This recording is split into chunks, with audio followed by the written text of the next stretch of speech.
This video covers how to represent single inequalities in a number line and how to write single inequalities from a number line.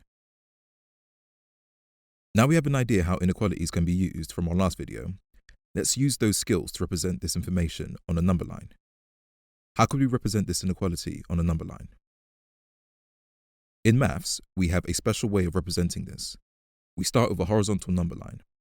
We know 3 is here on the number line, so we draw a clear circle. Let's look back at the inequality.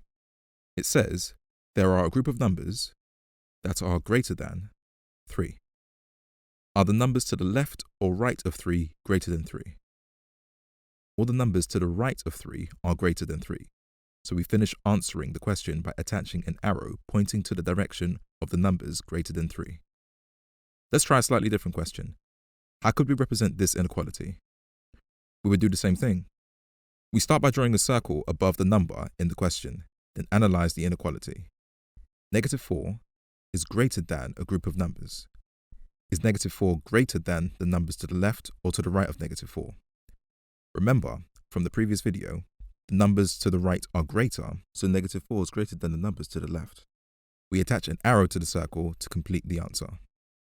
Pause and have a go at these questions.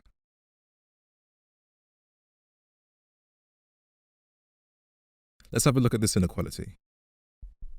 How would we represent this inequality on a number line? The exact same steps with a slight difference. As we can see, the inequality is a less than or equal to symbol, which means 3 is included in the group of numbers. We can show this by filling in the circle above 3. The group of numbers that are less than or equal to 3 are the numbers to the left of 3. So our final answer is a filled-in circle with an arrow pointing to the left. Pause and try these questions.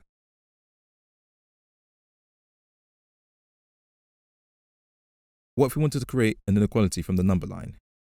Have a look at this. What would the inequality look like? Like before, we analyze a diagram. The groups of numbers for our inequality are to the left of -1. Therefore, they are less than -1. Our answer would therefore be our group of values, x, are less than -1. Let's try with these two other questions. Once again, we can see that the group of numbers are to the left, as they are less than -1. Therefore, our inequalities would start to look like so. Our group of numbers, x, are less than -1. To complete the question, we recognize that the circle above -1 is filled in, so it includes -1. Therefore, the inequality for the question will be less than or equal to. For the last question, using the same process, the group of numbers are on the right of -1, and the circle is filled in. Therefore, the groups of values, x, are greater than or equal to -1. Have a go at these questions.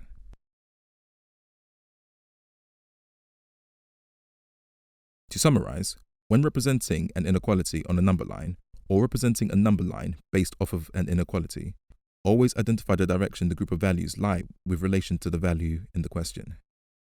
Create your inequality or number line representation with the information you've gained.